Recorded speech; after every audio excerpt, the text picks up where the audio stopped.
Namitan pa nga ng Raslok na martilyo. Try ko po ang swing arm. O diba? Angas. At syempre para mas tumingkad pa ang kulay niya, ay gagamitan natin yan ng rubbing compound. At yung gagamitin natin ay yung rubbing compound na hindi nauubusan ng oras. Gamit natin ang rubbing compound na hindi nauubusan ng oras. Baka timeless rubbing compound yan. Lalabas na natin ang pinakamalupit na brake hose sa mundo, 1 of 1. Ito pala ang tinatawag kong Mickey Mouse brake hose. Ito naman ang itsura niya pag iniilawan na. Sup mga kasolids, panibagong araw, panibagong gastos naman. Ipapakita ko sa inyo throwback kung paano binuo ang pulahang kulay ni supladong sniper. Ito nga yung dati combination matte blue at blue at ito na siya ngayon. Pulang-pula para supladong-suplado at meron pa yung twist kasi pag inaarawan or tinatamaan ng ilaw ay lalong sumaswabe ang kanyang kulay. Pero bago yan, ikakabit muna natin ang mga iba pang pyesa na galing sa mga nakaraang payout. Likes, akap, tupad, alam nyo na yan. Una nga nating ikakabit ay itong kanyang balancer. Ito mga boss, limited edition lang to at medyo mahirap hanapin yung design. Yan yung logo, napakaangas, baka Dino Pro yan.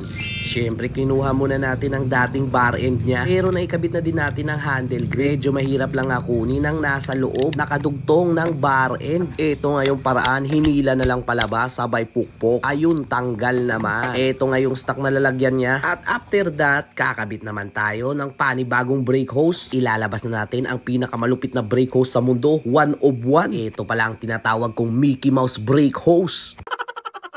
Diba? Para maiba naman ang uso. Yung iba kasi kumakabit ng tigda 2 QR. Ito naman ang panglaban ko.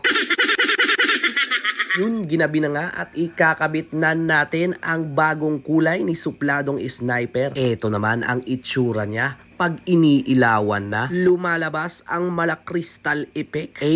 Baka gawang Junjun Paintworks yan. Kinakabit na nga namin ang mga kaha niya. At ito na ang example ng tindig niya. Tingnan mong maigi ka solids kung gaano kasuplado. Parang combination ng araw at ng buwan. O diba? Angas. At syempre para mas tumingkad pa ang kulay niya, ay gagamitan natin yan ng rubbing compound. At yung gagamitin natin ay yung rubbing compound na hindi nauubusan ng oras. Yes mga bossing, merong rubbing compound na hindi nauubusan ng oras. At kilalang kilala nyo ito. Lalagyan na din natin ng Dino Pro sticker para mas maangas. Inabit ko nga dyan sa gilid. Meron din pagka-mix ang kulay ni supladong sniper. Meron siyang pagka-maroon at merong pagka-dark red. Bahala na, color blind naman ako. After nga natin ikabit yung mga kahay, focus naman tayo dito sa ilalim na part. Dahil kakabit tayo ng 4-pot caliper na nickel. Sa kasamaang palad ay hindi nga matanggal ang ehe. Oh no!